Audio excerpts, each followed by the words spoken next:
So welcome to this forum. My name's Robin Budd, and I am the team lead for this event.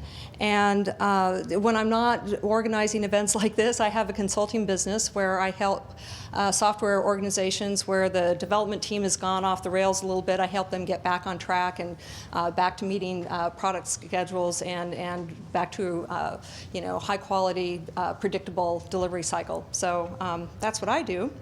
The topic for tonight is our living city, how Vulcan and others create sustainable green workspaces. And I assume everyone knows that Vulcan Real Estate is behind most of the redevelopment that's going on in South Lake Union, right? So I'm super excited that we have Ada Healy, who runs Vulcan Real Estate Development tonight, and she'll be coming on later. We, MIT Enterprise Forum, are an all-volunteer organization, so if you like this event, I'd encourage you to consider volunteering for a future one. It's a great way to connect with some really interesting people.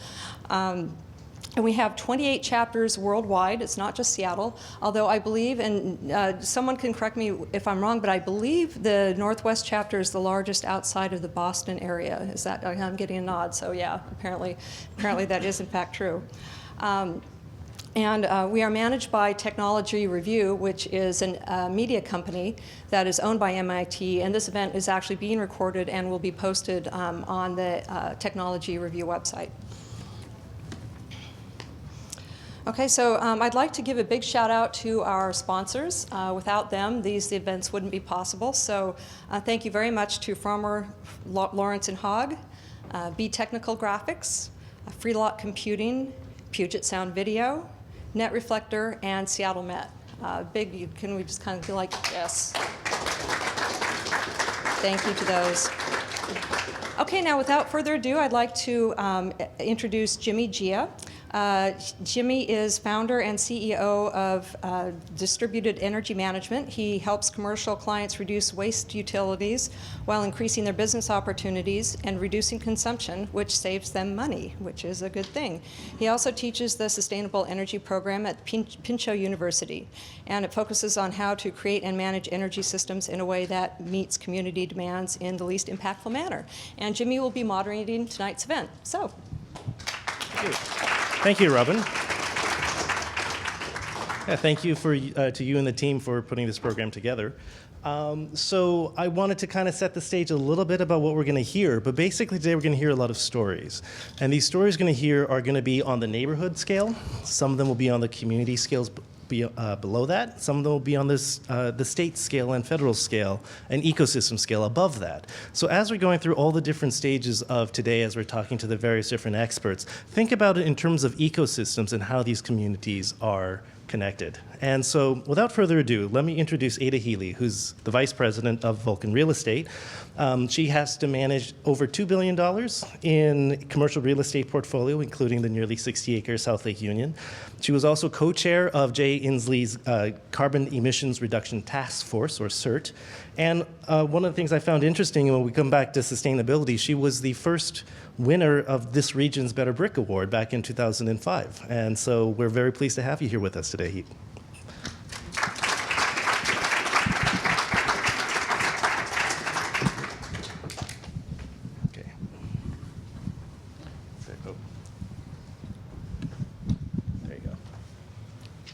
Thank you very much, Jimmy, and I'm very pleased to be here tonight to talk about South Lake Union and sustainability.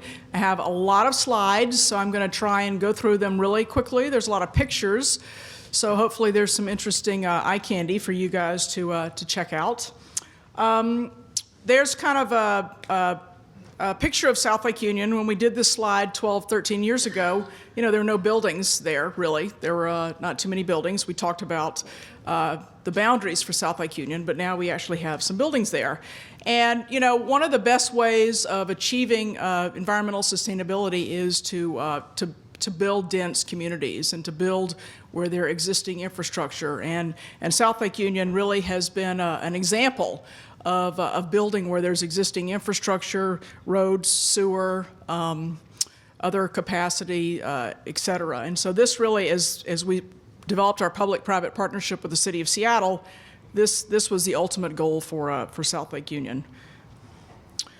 South Lake Union was designated an urban center, which again gets to the public-private partnership that we have embarked on. And if you're an urban center, you are a recipient of density. So we want to take growth pressure off the single-family neighborhoods and concentrate it around transportation and other resources and amenities. And the city has also invested fairly extensively in public transportation, ped transportation, bicycle transportation, and improvements to the existing roadways, which I'm going to talk about in a minute. You know, when we started out thinking about South Lake Union, we had 4 goals in mind, and you know, the first goal was to create an economic engine for the region. So that meant jobs and tax revenue. And the second goal was really around build a neighborhood with a mix of different uses. We didn't want it to be dead at night, dead on the weekends. We wanted there to be commercial activity during the day and activity from residences at night and during the weekends. We wanted to be very pedestrian and transit friendly, and we wanted to be leaders in environmental sustainability. And while there's many opportunities for improvement, I take constructive criticism all the time and welcome it, because we always can do better. We feel good about where we are relative to the goals we set out for. So in terms of being an economic engine, jobs and tax revenue. In South Lake Union today, you know, there are literally millions and millions of square feet that did not exist, 10 years ago. And that's not just Amazon, which of course everybody's very familiar with, but there's a very broad group of technology and creative class companies that call South Lake Union home. And the other thing I'd like to mention is, although we are very active in that neighborhood, we have drawn a lot of other capital and investors to build buildings. And so when we started out, we didn't have any competition, but now we actually have a lot of competition. And a couple of interesting factoids. South Lake Union really is one of the neighborhoods anchored by innovation, and I'm not going to go through all this, but there's a couple of interesting stories. The guy who invented latte art, his espresso store is in South Lake Union. It's pretty cool, right? Very cool. Boeing launched airplanes there at the end of the lake. This was an original Model T plant. Ford Model Ts were produced here, and of course, PATH, which is a global healthcare organization. They've got literally hundreds of patents, but one of their inventions is when you transmit vaccines and you send them out to to places far away from maybe a major metropolitan area, oftentimes it's hard to control the climate, which then has an impact on the vaccine's viability. And they actually invented a container for the vaccine to be transported in, that when it actually gets to the point of delivery, you can tell by a color change on the container as to whether it's still a viable vaccine or not. So that's just an example of some of the innovative organizations down in South Lake Union. And here's just again logos, et cetera, of who's down there. And your eyes are not fooling you. Tommy Bahama, which is the purveyor of island lifestyle, actually is based in Seattle, Washington. Hard as that may be to imagine. Their corporate headquarters is here. Jobs. So we wanted South Lake Union to drive jobs, to generate jobs. So if you look at this chart, there's about 20,000 jobs that have been added, over the last 10 plus years, and of course you see some dips from the economy, but major job engine. And this doesn't even include all the construction jobs that went along with the construction new buildings. And tax revenue, really important. The city has made a lot of infrastructure investments in South Lake Union, and there is a significant amount of tax revenue to show for that investment. $100 million today and counting. And of course, the assessed value for a piece of dirt that's being used as a parking lot is dramatically different from the assessed value of a $100 million building sitting on that piece of dirt. And it's not just real estate taxes, it's utility tax, it's B&O tax, it's excise tax when you sell a building, et cetera. Mixed use. Housing, this was also an important priority for us, and I would tell you the housing, in our portfolios kind of lagged the commercial, because, when a commercial user shows up and says, I want a building, you sort of got to focus on that. So we did do that. But housing has grown dramatically as well.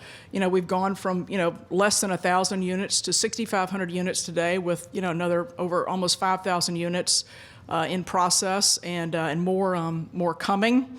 And I think another important point to make about the housing is it's not just housing for people with significant financial resources. It's a mix of different housing types to really appeal to a broad spectrum of financial resources. So many low-income housing developers are active in South Lake Union. We have market rate housing developers active, and we also have luxury housing developers that are active.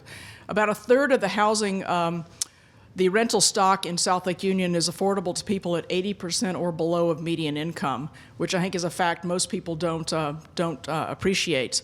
We're actually in the process of selling some of our residential properties, but at the height of our portfolio ownership, we actually had 15% of our portfolio was affordable to people at 80% or below of median income, because we believe in a neighborhood that's got diversity, both in terms of the people and the companies that work there, as well as people from various income levels, and just generally very diverse. That's one of our goals for South Lake Union. Retail.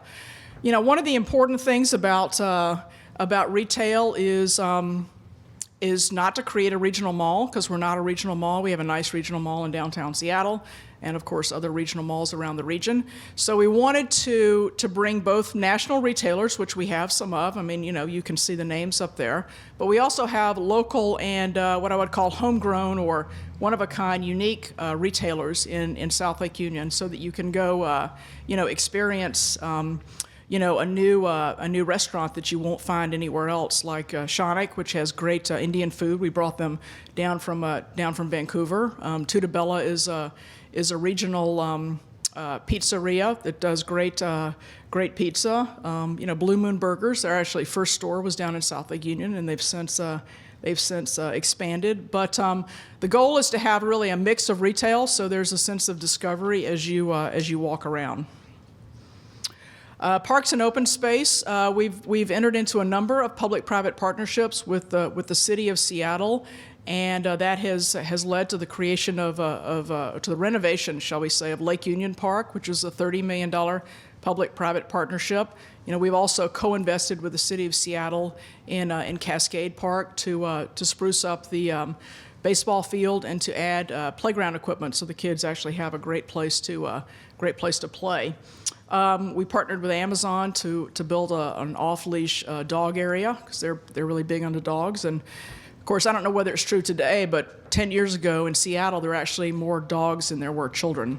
I don't know if that's true today, but that was true 10 years ago. And the other thing we've tried to do, you'll see on the right, is we've tried where we had the space to create plazas and little pocket parks is not quite the right word, but open space connected to our buildings, where people could sit outside and interact and just be in a environment that was not necessarily inside the building, but close to the building. So the other challenge we have, and something we're working on, is how do you activate those spaces? Because if you're not trying to activate them, it's hard. They don't naturally activate themselves unless you have Whole Foods there and people streaming in and out of Whole Foods all the time. But so we've done a lot of different events. This is an example of a farmers market, but we are constantly thinking about how to activate events, and you've got to have people to activate space. That's at the end of the day, you've got to have people. Public art, that's been another part of our investment and development program. So every one of our buildings, we devote about 0.5% of the hard cost of construction toward public art. And so we've delivered an art piece with virtually all of our new development projects. And again, it's interesting. It's a sense of discovery and try to make the area distinctive. Transportation, as I mentioned, we've had a number of public-private partnerships with the city. Total investment once the substation and the network is complete will be about $600 million, and we'll talk about some of those. But that's it's on transit, that's on parks and open space, that's on the power grid and electricity, and those are the major sort of areas for investment.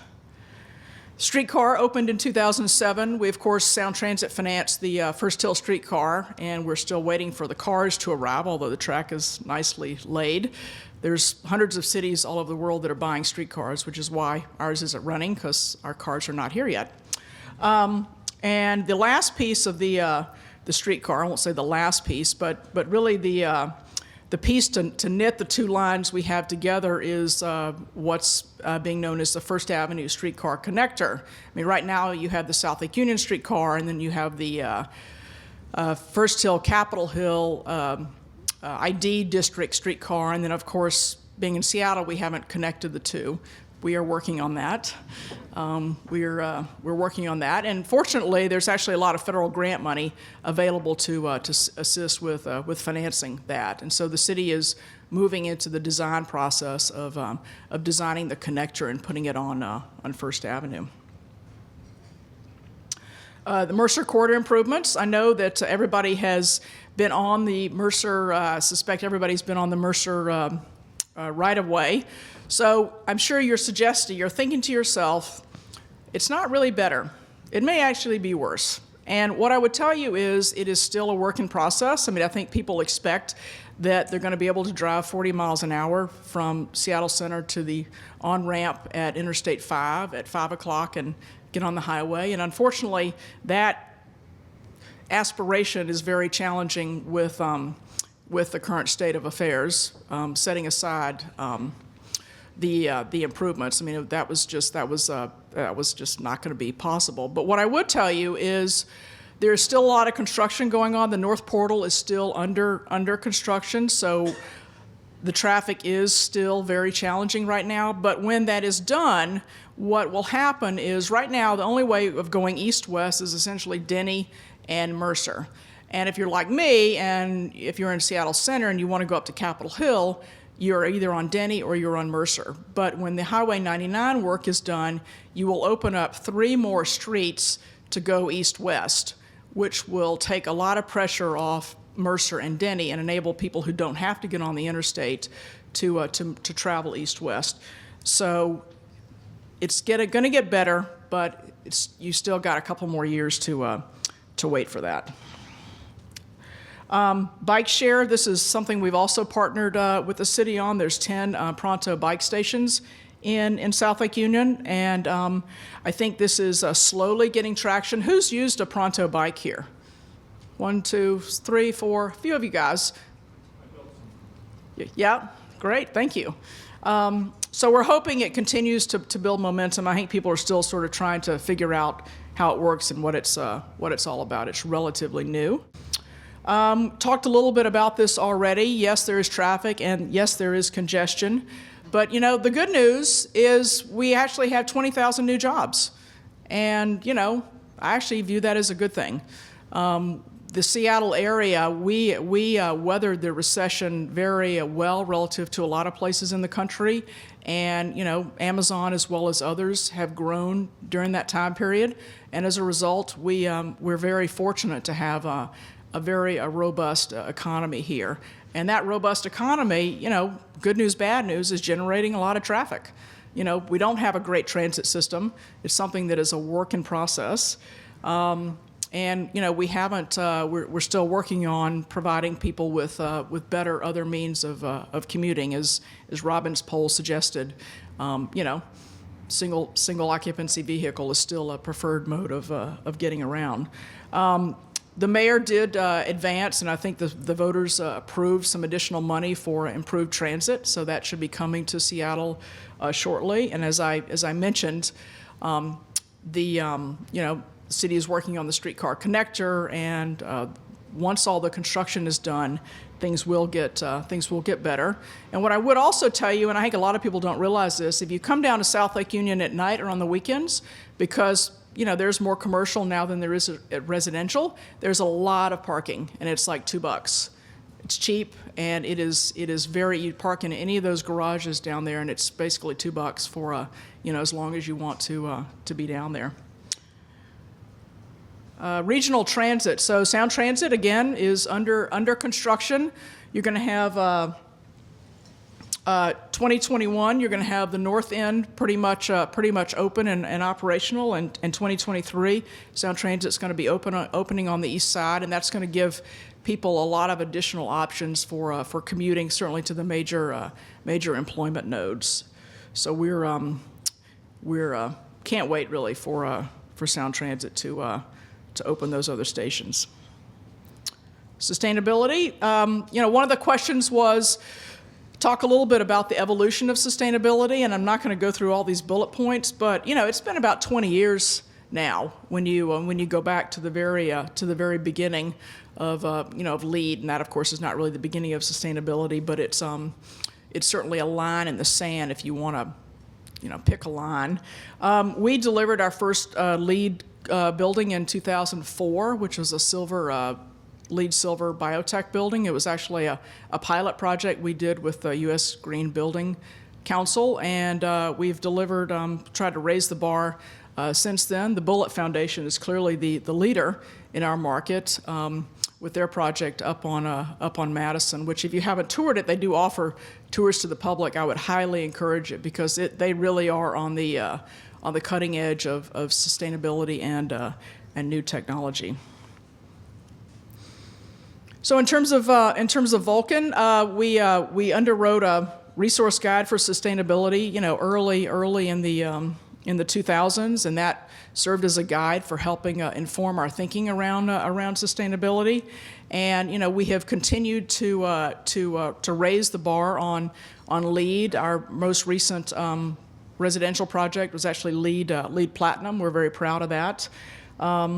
And we've spent probably over $20 million cleaning up environmental contamination on the brownfield sites that we own, and of course that just gets baked into the pro forma. And we've worked collaboratively with the city to increase the zoning over several cycles to again kind of leverage the existing land resources. A couple of things. These are just sustainability examples. How many of you guys have heard of a swale? All right, a lot of you guys. So you all are really informed about swales. Most people don't know what a swale is, but essentially the picture on the lower right is a swale, and there will be 4 swales in the Cascade neighborhood. We've built 2, and we're going to build 2 more. And the purpose is to clean 190 million gallons of stormwater that comes off Capitol Hill, and because that water essentially goes into Lake Union without any filtering, and so this is a passive way of cleaning that water, and the plants and rocks and material in the swale essentially clean the water as the water runs through the swale and onto Lake Union. It's something we're really proud of. Our latest project, again, Stackhouse has rain cisterns, and we have a rain garden in our latest 2 Amazon projects. Again, these are Jimmy can probably talk a lot about energy savings, and in 2004 we actually delivered Alley 24, which is in your lower left, and we like to talk about this as being a hybrid building because it has operable windows, and we were actually one of the first people in Seattle to build a commercial building that had windows you could open. I know it sounds like a novel concept, but it was actually hard to do because you've got to people open and close the windows. You've got to think about balancing your mechanical systems and dust and birds, and it's harder than it sounds. But we're real pleased with that. It took us some tinkering to kind of get that to work. And, The other project I mentioned, Stackhouse, we've adopted a much more efficient system for heating and cooling the space there with our air source heat pumps, and that's had a significant impact on energy usage. We also partnered with the Preservation Green Labs. This building on the lower left, and I'm going to show you some pictures of this. This is a 100-year-old building, and we partnered with the Green Labs as well as with the City of Seattle to entitle and permit this using a performance-based system versus a prescriptive system, so that we could sort of pick and choose what we did to the building to make it energy efficient. So we could pick the most cost-effective way of achieving energy efficiency versus sort of just being dictated what we should do per the code. And so this is an example of how you actually make a very, very old, inefficient building from an energy perspective, very efficient. And one of the solutions, the facade you see there, those windows are the original windows, and they're all single pane. And so what we've done or committed to do is we essentially, during the winter, on the inside of the building, we have a removable, essentially storm window that you can put up on the inside of the building. You attach it with magnets, and that has a pretty dramatic impact on the heat loss from the building during the winter months. But that's something, if we had gone through a more typical permitting, we wouldn't have gotten any credit for. But it was a nice solution. The landmarks people liked it. The city liked it, and it was a different approach from what is typical. Two of our buildings have extensive pea patches. We actually donate the food that's coming off of here to the local women's shelter, Mary's Place. We talked a little bit about alternate transit. We got Zipcar down in South Lake Union and Pronto, and all of our buildings, commercial buildings, have showers and lockers for, to enable people to walk or bike to work. Talked a little bit about brownfield development and, the investment that takes. And oftentimes you don't actually know what's down there until you start digging. I mean, you can stick 10 or 20 holes in the ground and, you might get lucky and hit what's down there, and sometimes you don't hit it, but the contractor hits it when they dig the hole, and then you've got then you hope you have enough contingency. Put it that way. Historic preservation. We have preserved 5 historic buildings in South Lake Union, something we're very proud of. This is the Alley 24. So this was before we did the renovation here, and it's a residential building today. So this is an old building that was brought back to life. This was, we call it the Van Voorst building. It's part of the new Amazon headquarters. That was, 5 years ago, 6 years ago. That's the building today. This is Terry Avenue building 5 or 6 years ago. This will be an interesting photo for you guys. You hope the thing doesn't topple over, right? I marvel at how the contracting community does this. It's unbelievable to me. And now, of course, it's a Tom Douglas eatery with 2 different restaurants there. This is Supply Laundry building, which you've seen a couple of pictures of. This is some original photos. That was it in disrepair. And then, of course, that's what it looks like today. And that building is fully leased. This is on Mercer and Westlake. The Allen Institute for Brain Science is going into this building, and we actually took the terracotta apart piece by piece. We cleaned it up, we stuck it in storage, we cataloged it, and now it is going back on a new building, which is, we had to disassemble it from this, and the building is under construction. So in another, they're just started to put the terracotta back on. So in a couple of months, you'll be able to see it.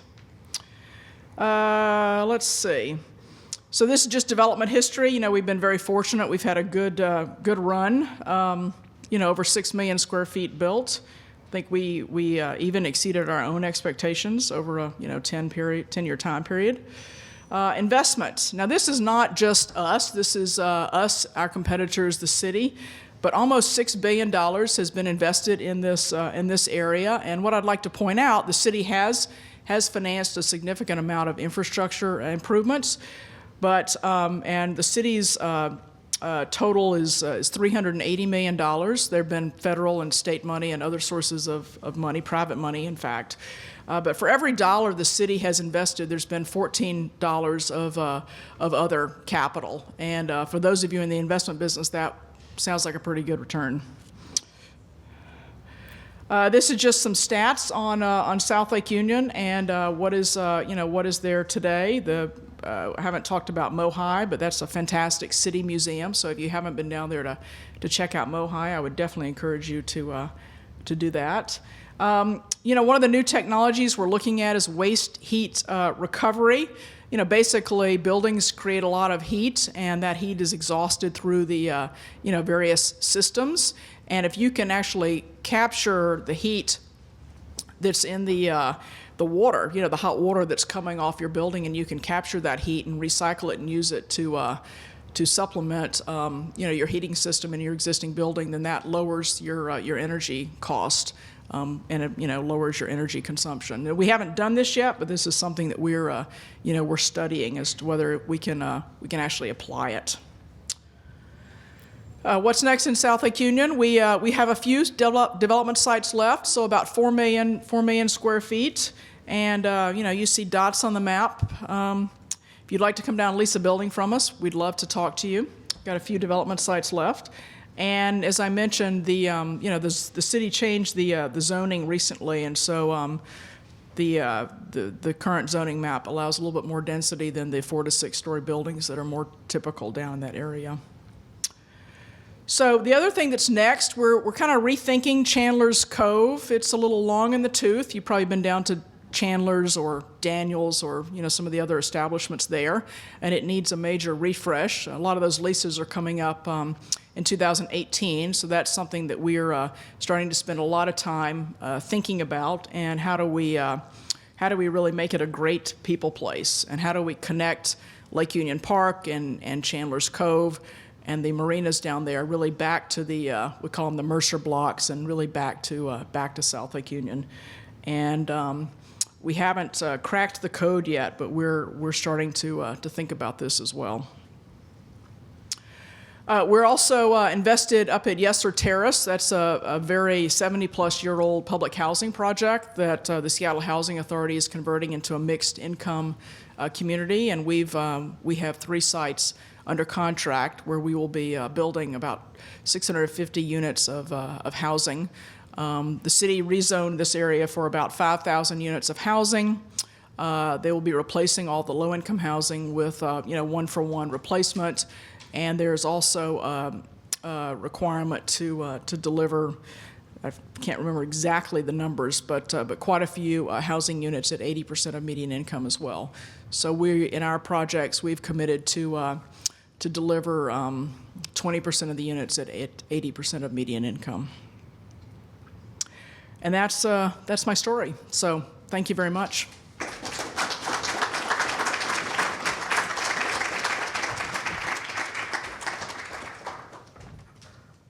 Great. Well, Ada, thank you very much for that talk. It was very interesting to look at just sort of what has happened in South Lake Union over the course of the last 10 years, and to see the major changes go from an industrial brownfield center to an economic commercial powerhouse that it is today.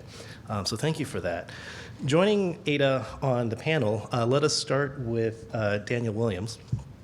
Daniel has a long list of accomplishments, of which some of them are being a fellow of the American Institute of Architects. He's a member of the team of experts of the Clinton Climate Initiative and chairs countless number of committees. I just chose one that had an impressive title, which was National Committee on the Environment for the American Institute of Architects, and this was back in 2003. And when we start thinking of sustainability, it's not a new thing. He actually won the first passive design award for architecture from NASA in 1980. And so these are industries that has been around for an incredibly long time. So one of your works that, and I think the most interesting fact about Daniel is we actually met at a soup party. And so it shows you the importance of soup.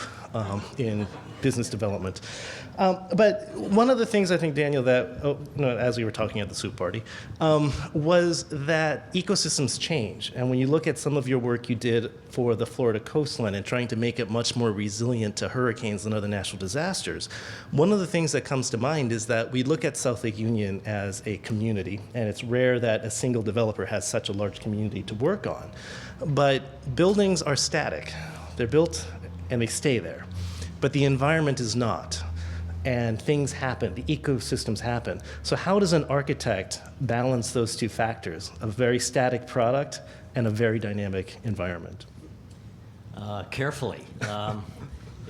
I think probably one of the changes in the realization that architects are having is that buildings, in fact, are not static. And that even though we tend to want to think of them as being permanent and safe and part of our everyday milieu, that buildings, especially in the United States, very rarely last longer than 20 years. So the evolution and change is how do we make buildings last hundreds of years, and then, but at the same time, how do we make them resilient to the kinds of challenges, climate change and so on, that are happening frequently. The other part to it is how do we make buildings use less energy, not just more efficient energy, but less energy, and that brings us to things like what's called passive design, where the orientation of the building, the materials and so on are critical in terms of its overall use. Can you get a little bit more in detail into passive design? We heard of operable windows as, for instance, one way of looking at passive design, right? Or looking at heat recovery from the sewage. But do you have other examples of passive housing? Yeah, the quick story, the Bill McDonough story is that in the New York Times, this is probably 20 years ago, he says, "Oh my God, what a big deal! I get an award for having operable windows in my buildings." It's pretty amazing. But there's two places. I worked in San Francisco years ago, and then obviously here at home. And we have a remarkable city and kind of biosphere here that where our climate is unlike any other place in the world, and yet we spend a tremendous amount of time keeping the climate out of our buildings. And it would be nice for us to look at what's called passive design. And in fact, the school district is looking at this as being one of their primarily important criteria, is that all school buildings start off by being passively heated and designed primarily, and then look at efficiency standards. So this is pretty important. But the simple part is that the way a building is oriented, and if we take, for example, a long building, if it's located on a site where the orientation is east to west, versus this exact same building that's oriented north and south, the east to west building will use, just by its orientation, 40% less energy. So you could, in fact, design buildings and a city so that it's oriented towards the sunlight, towards views, towards ventilation and so on, in a way so that it uses the free energy that we're here. So if you take a place like Seattle and say 50% of our year is comfortable outside, design the buildings to embrace that 50%, we could automatically get rid of 50% of our consumption. And so that's just with the orientation of the physical infrastructure. Correct. To allow the people on the inside to enjoy the same benefit. Correct. Imagine, for example, in the summer when it's very hot, you get into your car, and if you've made the mistake of rolling your windows up, the car might be 140 degrees. That's changing shortwave radiation from sunlight to long wave. So you're going from energy to heat. So a building can do that, and by doing that with the orientation, it can maximize the storage of that heat, and then that's heat you don't have to pay for. Mm-hmm. Wow, very nice. And so then let's move on to Sarah. Sarah represents, I think, a different voice from the developer and the architect, but is coming to us as the editor and the co-founder of Yes Magazine. And Yes Magazine is at the forefront of positive solution-driven activism, which I thought was a very interesting term, not just trying to get to something, but by presenting solutions to problems that we have.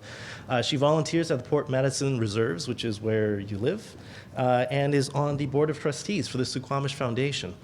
And so when we look at these ecosystems that we can build and design, we have to also think that, well, gosh, people are going to be there too. They have needs. And I thought, Ada, actually, you asked a better question than I had teed up, which is basically how do you activate communities within these centers in order to use use what they have? Yeah, it's a great question, and there's so many different circumstances you could look at for how that can happen. One of the articles, we just put out an issue on cities, and I think that's one of the reasons I got invited here tonight. But one of the articles that we have in here that I'm especially fond of is by a local person, Jason McClellan, who some of you may know, who's put out the Living Building Challenge, which is the model that the Bullitt Center is based on. And in this article, he takes that challenge one step further and says, what would it be like if we didn't only have living buildings, but we had living communities and living cities? What would the design criteria be, and what would we be looking for? And one of the ones I like that I think is amazingly simple is he said, what if we designed our cities so that they were really wonderful for children? What if kids were safe? So that means big, wide sidewalks and places where they can go bicycle. And what if the streetscape was a delight to be in? It had water features and it had green space. And what if there was lots going on out on the street so that kids could be engaged in the everyday activities? And then he says, it's interesting because whatever would make children happy tends to be what also makes adults happy.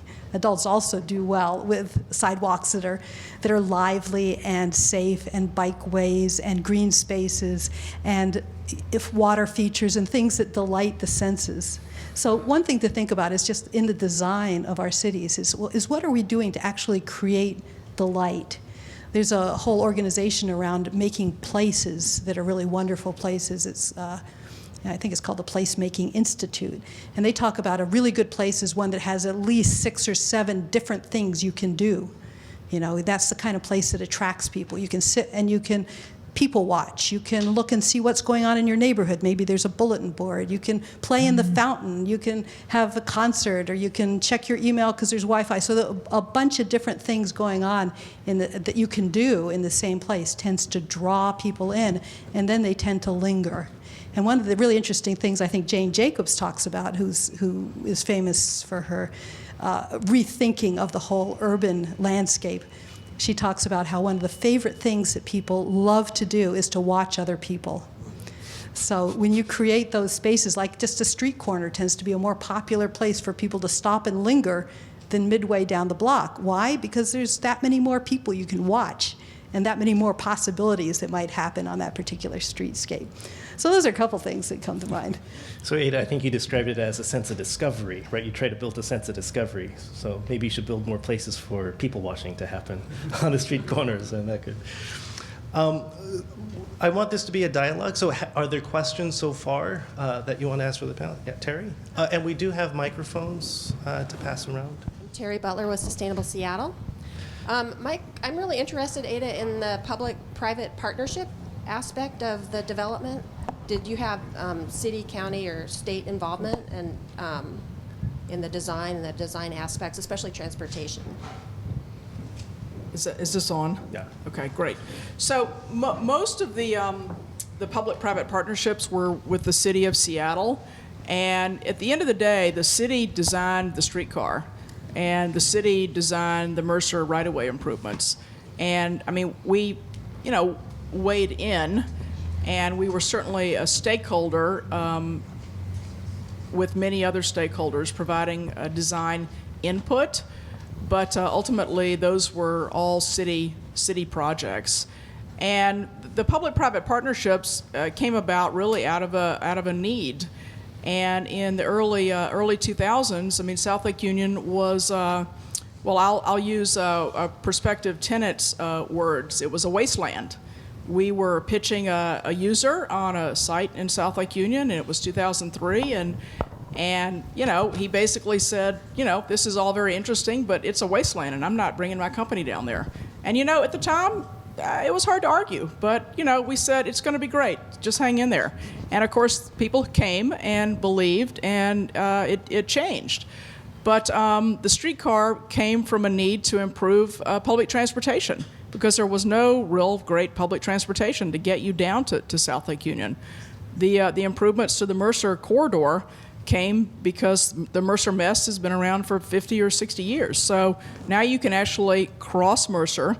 You can walk to Lake Union Park, which is very nice relative to what it was before. You can walk to Mohi. There's better bicycle accessibility. You know, Pronto bikes. Again, all these things came from a, you know, from a demonstrated need and from neglect for, you know, for 60 years. I mean, South Lake Union was a neighborhood you drove through, you didn't drive to. And that's really how those public-private partnerships came about. So I think it's interesting how so much of today's conversation has wrapped around transportation. We think of urban sustainability and we think of buildings, we think of building energy need, but yet so much of it is how do we move people back and forth. And one of the things that we talked about in preparing on the panel is looking at things like, gosh, getting around South Lake Union is terrific, but getting to South Lake Union is sometimes rather painful. And so how does that tension resolve when you're thinking of more developments and new developments helping the urban development on behalf of the city? Well, I mean, I think it resolves by improving our public transit system. I mean, there's not enough money to build more roads. There's no more land to build more roads. The community doesn't support building more roads. So what's the alternative? Improve public transportation. That is our only alternative. You know, encourage biking, encourage walking, encourage other modes of getting around, Uber and Lyft, et cetera. I mean, there's no other answer that I'm aware of. And, you know, it's important that, you know, we as a community continue to press our elected officials on making it a priority. Daniel? Yeah, I would also suggest that it's a good opportunity right now to think fresh. And, you know, there's never been a time in recorded history where increasing the size of a road has gotten rid of congestion. And everybody knows that, and SDOT is, you know, certainly on board on that. So the question is, I mean, obviously we need to have the conversation about what we do with cars and so on, and everybody loves their cars. I'm still looking for an old Porsche if anybody has one here. But there's a transitional need, and that is how do you park cars downtown? And then in 50 years when you don't need to do that or don't need to do that at that scale. And there's examples all over. There's Chicago with its 5 stories of parking underneath the park. There's Union Square in San Francisco. And so if we would overlay those kinds of concepts here and in South Lake Union and other places as to where, you know, every few blocks there should be a full block that's a park and underneath it is parking. And then that transitions out of that as there's no longer use, but at least we then have parks. We unfortunately missed this great opportunity that Mr. Allen gave us, you know, over a decade ago to do this park. Now we're in a position where, especially since this kid-friendly idea is you know, tells us a lot, is there's no place for anybody to play. I mean, we have great views, but there's no spot, there's no space.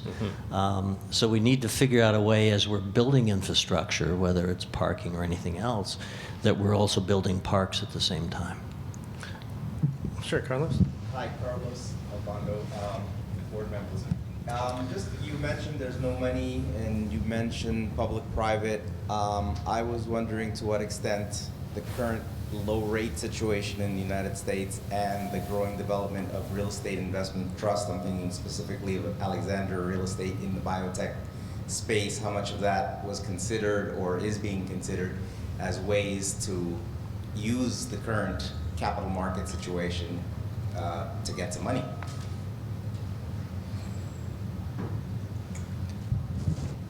I guess I'm not entirely clear of the question about using the current capital market Well, situation. for Every example- time a building trades, there's an excise tax payment, so that's you know, that's one way of raising tax revenue. I'm talking about private sector. I don't know if you're familiar with this company called Alexandria Real Estate. It's a real estate investment trust that develops space for the biotech industry. And so it builds communities, labs, rental property devoted to that particular, and creates an equity that is a pass-through for the rents that are collected.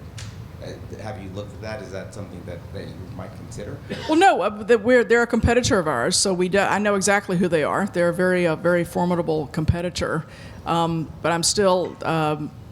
I mean, their shareholders are investors who invest in the stock market because they're a publicly traded company, and so they develop and hope to lease space and generate profits to return those profits to their shareholders. So we have a similar business. We just have one shareholder.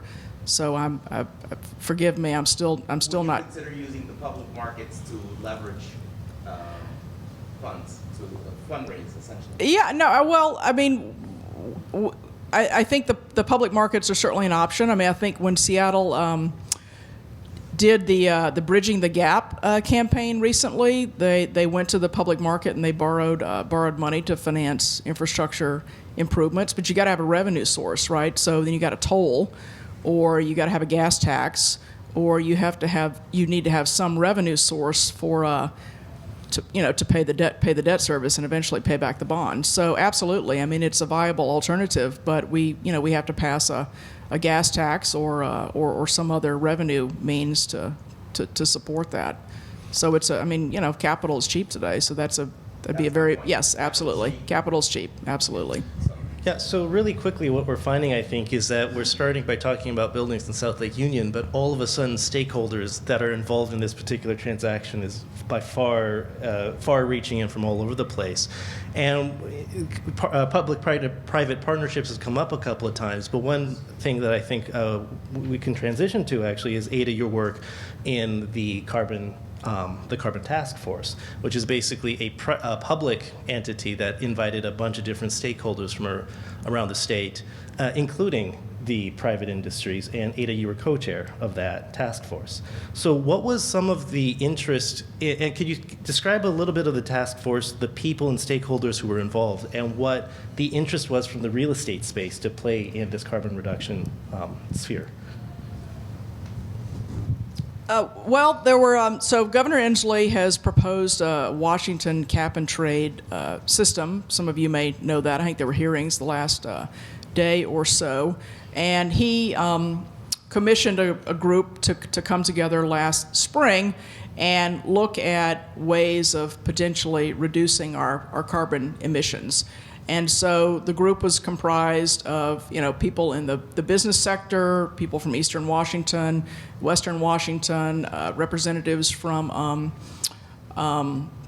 various community stakeholders. Labor was there, minority and minority community representatives were there, and so it was a very diverse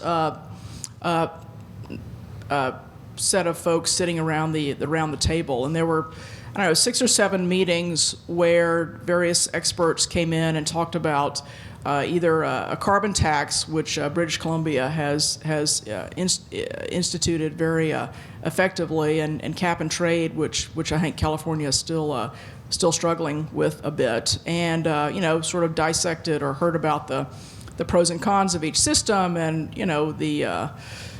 the challenges and opportunities. And at the end of the day, the report really summarized some of the issues and considerations under each of the systems without ultimately taking a position, because we couldn't achieve consensus around the table with the diverse set of stakeholders. And I think individuals sitting around the table were more comfortable taking a position on regulating carbon, but because they were employed by a business that wasn't comfortable going there, we ultimately, were not able to lay out a recommendation, which for many people sitting around the table was a disappointment. But at the end of the day, the goal was to achieve consensus around the report, which did in fact happen. So about how many stakeholders do you think were involved in that process for the Carbon Task Force? I would say there's probably about 30 people. 30 people? Do you think they represent a good broad group of different stakeholders? And Well, there was certainly a broad group of stakeholders, but Microsoft wasn't there, Boeing wasn't there, Starbucks wasn't there. There was some major, business interest in our state that, for whatever reason, I wasn't involved in the committee selection or whatnot, but they were not at the table. So it was a broad selection. There was business and labor and other community stakeholders, but. So when we think of these different stakeholder communities, we can talk about it from the business stakeholders or the industry stakeholders. But Sarah, you actually had a really interesting article talking about various different grassroots stakeholders that can start to affect their local communities. And one of the ones you highlighted that is usually lacking but incredibly powerful is students. Can you talk a little bit about students' role in some of these climate changing initiatives and policies, since after all, that's what they're inheriting?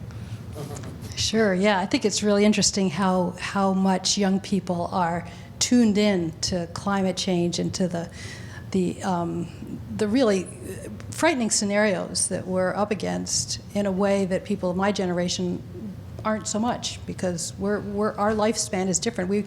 We came of age in a time when we thought technology was going to solve everything and we could only see progress ahead of us. They're coming of age at a time when a lot of them are economically struggling, at a time when college requires going into enormous debt for many of those young people, and then they came into a job market that just wasn't paying the kind of wages that would allow them to pay off those debts in any kind of. So they're facing some real economic challenges, and then they're facing these climate challenges as well.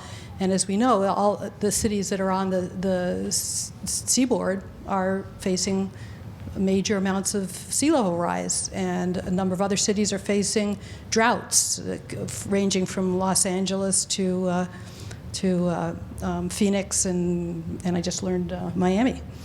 So there's all sorts of different kinds of immediate questions that are facing cities, but also young people in general. I believe the story you're talking about is that a number of young people have been working on their college campuses to convince the administration to divest their holdings in fossil fuels. They're saying, number one, we need to be sustainable in how we actually run our campuses, but number two, the funds that are going into our university endowment, the funds that our university administration is stewarding, those need to be invested in a way in which we can have a future, in which we can hope to be able to live in a world that is not in a chaotic climate situation. So that's happening across the country. There's different groups in many different colleges, and some of them have been quite successful in convincing their administrations to divest from fossil fuels. So do you think there are other stakeholder groups like that could be involved in these climate policies or community programs, et cetera, that are typically not represented at the table for these sorts of task forces and talks? I'm not familiar with the particulars of Inslee's task force, so I don't know who was at that table and who wasn't. Mm-hmm. But yeah, one other group of young people is a group that's actually suing on behalf of themselves and future generations, because they feel like their interests have not been taken into account. These are young people who don't have a voice, and they're saying our interests are not being taken into account. We're going to have to live with the carbon that you all, which means my generation, have put up into the atmosphere. So certainly young people is a really important constituency. Another one is our native tribes, because they negotiated certain kinds of treaty rights in exchange for giving up enormous amounts of land, including the land we're on right now.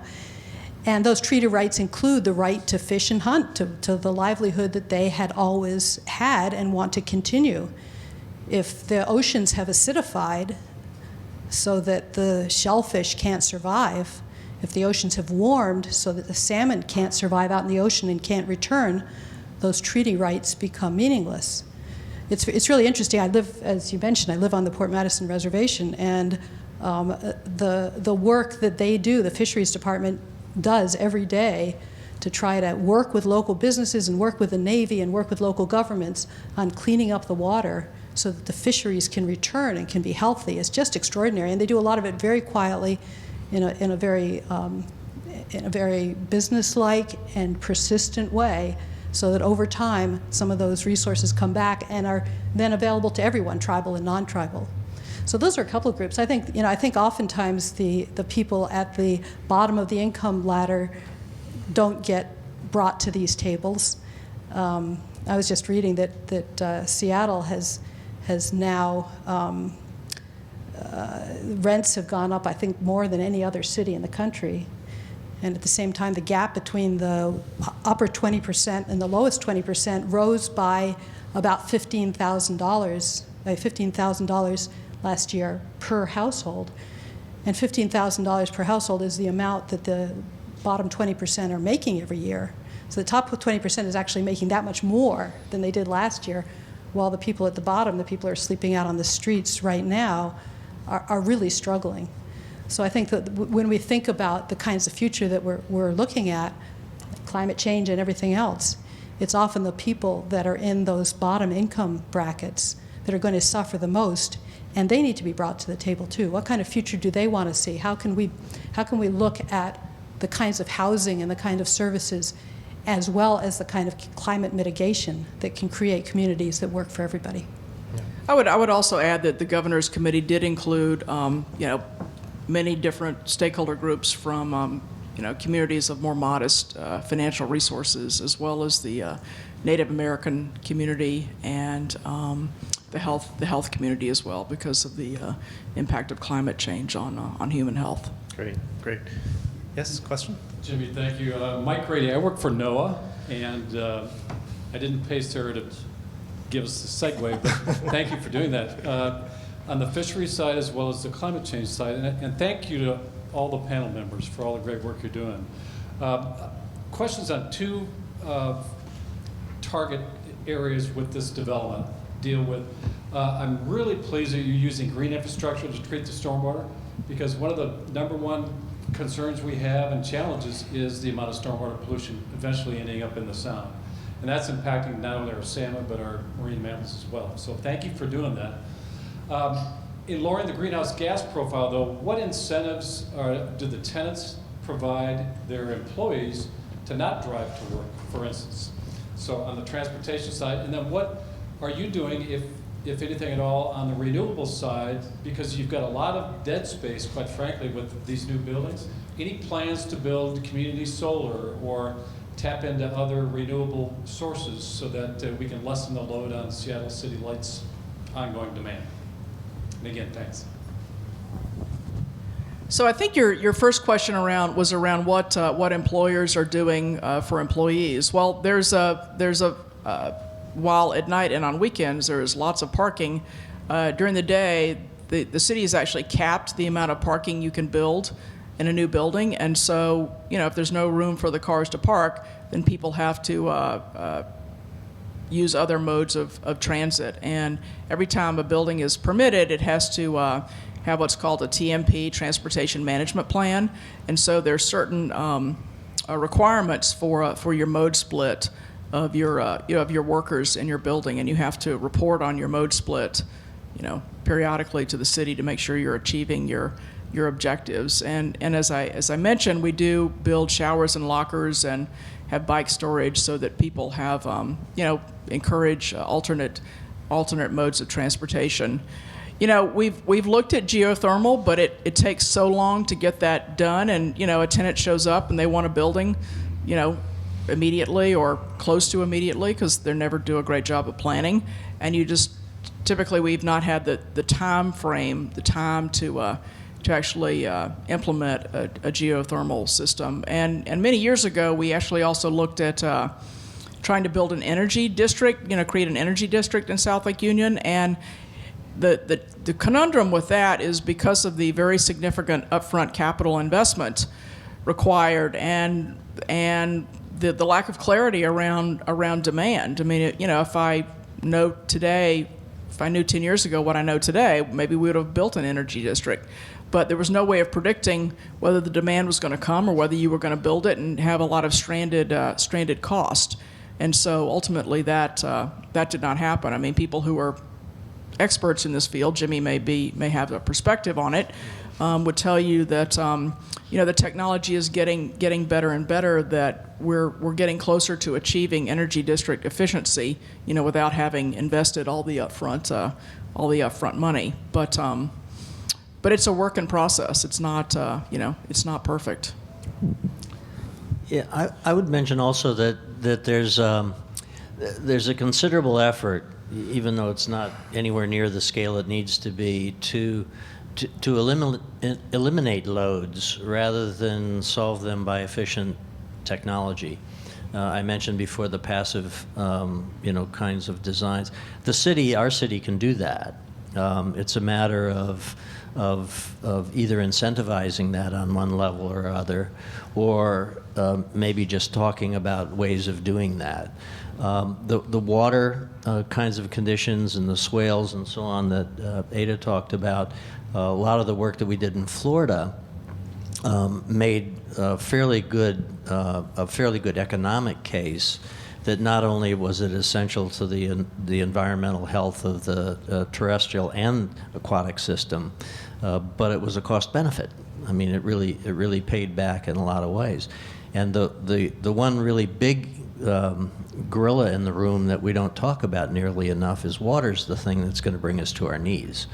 My daughter is doing her degree in marine biology, and so I'm constantly feeding her the fact that her business is going to be well taken care of, because it's the thing that's going to really be, the great equalizer. But we look around and we have our moisture here, and we have the drip, drip, drip, and so on. But every other place in the country, including us, is going to be challenged maybe this summer by drought, and there's no plan on the table. And all development is eventually going to be driven by water. It's not going to be driven by the standard economics. Actually, do you want to use this to talk about some of your experiences in Miami and some of the water issues that they were facing? Yeah, well, it's especially interesting now because about 9 out of 10 conferences going on in South Florida right now are about sea level rise. And I just got an email today that the city manager of Miami Beach has now decided they're going to raise one of the main streets a 1.5 feet. Already they have to do this. I worked years ago with Governor Childs in the state of Florida, and we were looking at a systems approach, which is an important aspect actually and topic that we should talk about is that we tend to, even today, we tend to solve everything linearly. Whereas every sidewalk and every stormwater and every building and every air conditioning system, and I mean, they're all connected. And when we start looking at that, it's a much more exciting problem, not to mention deeper problem to solve. So Governor Childs was interested because there was another 2 million people moving into the southeast coastal area of the state of Florida. There wasn't enough water, there wasn't jobs, there wasn't enough agriculture, the transportation system was terrible, and the sea level was coming up. His question was, where should we support this growth? It's going to happen, where should we support it? So we brought together about 40 different scientists, which is another thing that's missing, is that this whole systems view has to include everybody that's on this, bankers and economists and, futurists and architects and planners and NOAA and everybody else has got to get on board and say, wow, this is an incredibly exciting challenge, but we have to figure out what the language is to solve that. And so we provided Governor Childs the language to show that if we did things with basically smart growth kinds of characteristics, the savings to the state of Florida was in the billions of dollars per year in taxes. When you start talking about reducing taxes and a higher quality of life, people typically listen, but it has to be vetted that way, and I think that's an important part. Could I add one story from Los Angeles? Los Angeles, California, as you know, is in a major drought, and so they have this problem, and they've solved it in the past by shipping in huge amounts of water from Northern California and from elsewhere. But of course, other parts of California are also in drought and need it for their own agriculture and their own municipal purposes. So one of the things that some local folks in Los Angeles realized is that LA actually gets about half the water it needs in rainfall every year. People don't realize that actually, traditionally, Los Angeles had a lot of bogs and a lot of moisture coming right out of the sky. And the tradition has been to engineer it so it goes as quickly as possible to the ocean. And then you ship in fresh water from elsewhere. Well, now they're starting to rethink that. And they're saying, you know what, maybe we actually have to use the water that's falling on us every day. They're coming up with some really interesting ways of storing that water on site, all sorts of underground cisterns and swells that actually lead to these large storage systems. One of the ways that this group called Tree People convinced the city of Los Angeles to get interested in it is they were thinking about spending millions of dollars on some new stormwater system, and because they felt like that was the only way you could control flooding, you know, and so they built one of these systems, one of these large underground cisterns next to a house. They brought in the fire department, and with the city officials watching, they just poured millions of gallons of water over this house and watched it all drain right into the cistern. And so people said, okay, maybe there is another way to deal with flooding besides just channeling it in these concrete channels down to the ocean. Maybe we can actually use it where we are. And it's an interesting question for Seattle because we also have our summer droughts. We've been relying on snowpack, which some years is just fine. We have plenty of snow up there. It supplies us all year. With climate change, will that continue to be enough? Will there be enough snow that will stay snow, or will it all rain and run off in big floods every spring? Who knows? I mean, I think the projections are not so great. So here in Seattle, even though we think of it as being, you know, all the water we need, we may actually need to think about ways of using that sort of sponge notion to hold the water over the... Yeah, an interesting challenge would be when you look at the consumption of a normal family, you ask yourself, how many acres do you need to be able to capture that much water to supply that family? And it's huge. So the reverse challenge of that is, how do you design a building or a neighborhood in Ada's or all of South Lake Union so that you're capturing enough water so that you're supplying the water that all the buildings need? And that, in ecological terms, is called carrying capacity. So you're establishing the resource, what you actually have there for free, and then figuring out how that works. There's a question in the back. Thank you. My question is that one of our sort of Seattle area successes seems to be Forterra and the Cascade Agenda and the work that has been done to basically carry to cities. I work for a city on the east side, the message about how this kind of development is part of how we get wild places. And I wondered to what extent either Vulcan or some of the rest of you have commentary on partnerships with those kinds of organizations and helping to carry that kind of message to people like some of our citizens who don't really want growth, even though we certainly have to take it because of the GMA. Well, I mean, we have partnered with Forterra, and I have a lot of respect for Jean and Michelle there, and so we've enjoyed a good partnership. We haven't done a deal with them yet, but we've entertained kind of doing deals with them. So I think they're a great organization, and they bring a lot of value to the community here. I thought that I met with Jean a good number of years ago, and one of the things we were talking about from some of the Florida work that we had done was how many beaver dams do you need to slow the water down coming from the mountains so that we could have a sustainable water supply all fed by gravity. And it's a really interesting problem because when you look at the hydrograph, water leaving the system, the more you urbanize, the faster it leaves. So it like comes and then goes boom. So when you want to naturalize that, or I would say that that's actually urbanizing it, you want to slow that down, but you do that by increasing storages. So if you take all of King County, for example, and you put in, 1 million quote, beaver dams, which, by the way, the beavers are the greatest water management firms in the entire country. You know, they've been doing this for a lot of years. But anyhow, that's the proposal was to look at how much supply do we need, you know, and we have this great example of Cedar River watershed. That's not enough anymore. So where are our other Cedar Rivers? And we need to plan that at that regional scale immediately. Yep. Question in the middle first, and then John. Yeah, hi. I was trying to get this question in when we were a little closer on Ada's talk about some of the economics, but then Daniel brought up the subject of public taxation and public-private partnerships as well. But Ada, you had two numbers in your slide. I'm kind of a numbers guy. It was that there was 18 million of Seattle additional city tax, I guess real estate tax, that's currently being paid. But you had an additional number that there was 100 million of recurring.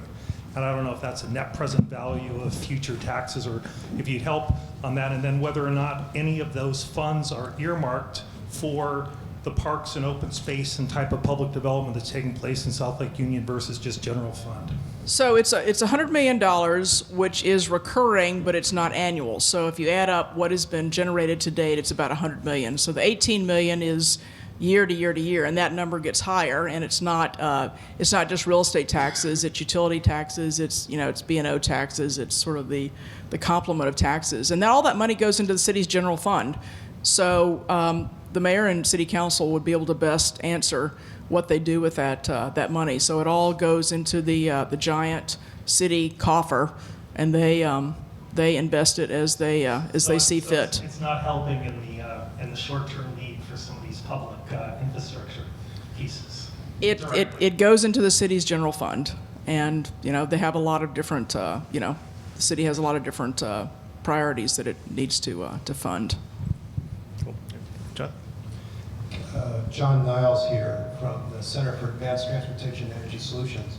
I want to key off something that Sarah was saying, I guess some concern about whether our problems can be solved by technology. Here at the MIT Enterprise Forum, where the T stands for technology, I think a lot of us think that technology is very, very important in going forward. I think the Gates Foundation is showing that, wiping out diseases around the world, and I heard Bill Gates talking about putting banking into smartphones.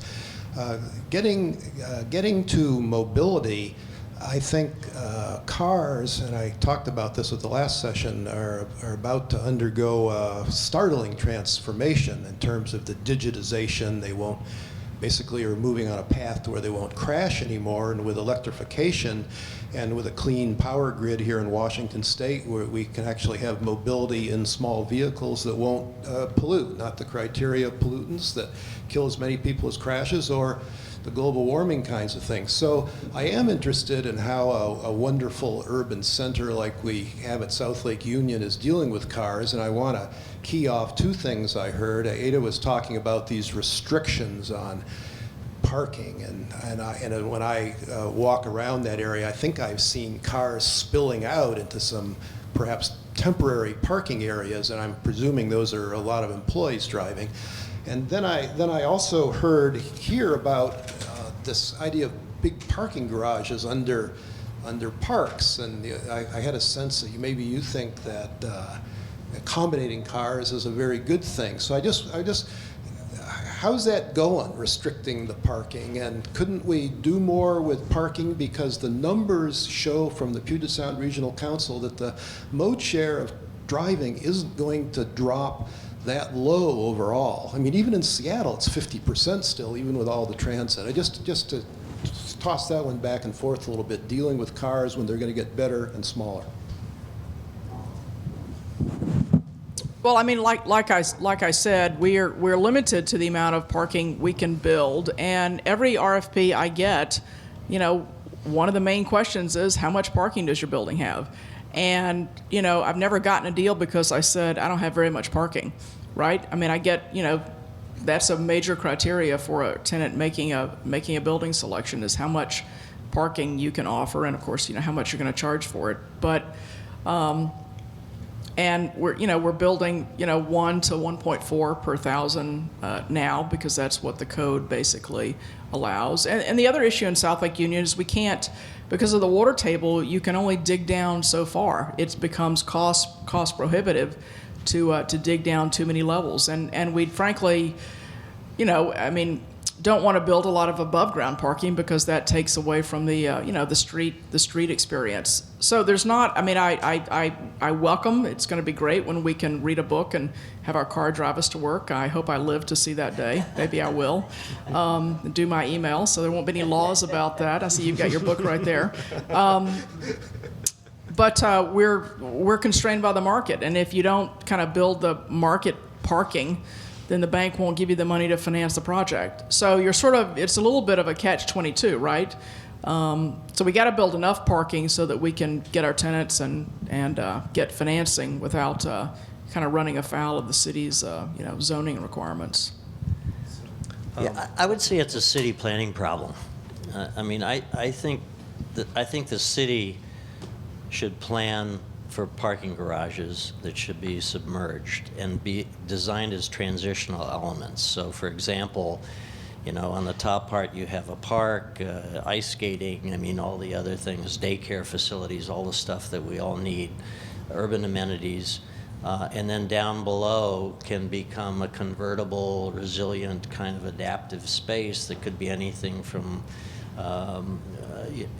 movie theaters to whatever. Just because we typically build above grade doesn't mean we can't take a blacked out movie theater and put it below grade. There's other kinds of adaptive use. But the reason you want the city to do that is so that people like Vulcan don't have to pay for parking, which I don't know what they're going to do in 20 years when you don't use it anymore. Capitol Hill, we tried to get rid of that as an idea and have there be a general, like if you take 9 blocks, you say the center block is a parking block with a park on the top, then everybody using it around there leases the parking from the city. So the city then owns the land, your Standard and Poor indices gets better, we can borrow money for less. It's a win-win situation. You have 10 of those around the city, you've taken care of that, and it's a transitional use. But we're not thinking outside that box. We're thinking, okay, here's a developer, you got to have parking, it's a big demand. It is 100% right. I don't know anybody that says I want to live in a Class A building and have no parking. They just don't do that. But if the parking is right across the street, and I always use the example of Union Square in San Francisco, it's paradise. You've got all of those things all at one time. So they buy in or lease into that kind of use, and then they don't have to put all that infrastructure underground in an area that gets earthquakes. Last question. Freddie, you talked a little bit about the history of the Vulcan South Lake Union, the commons, and then about your single shareholder.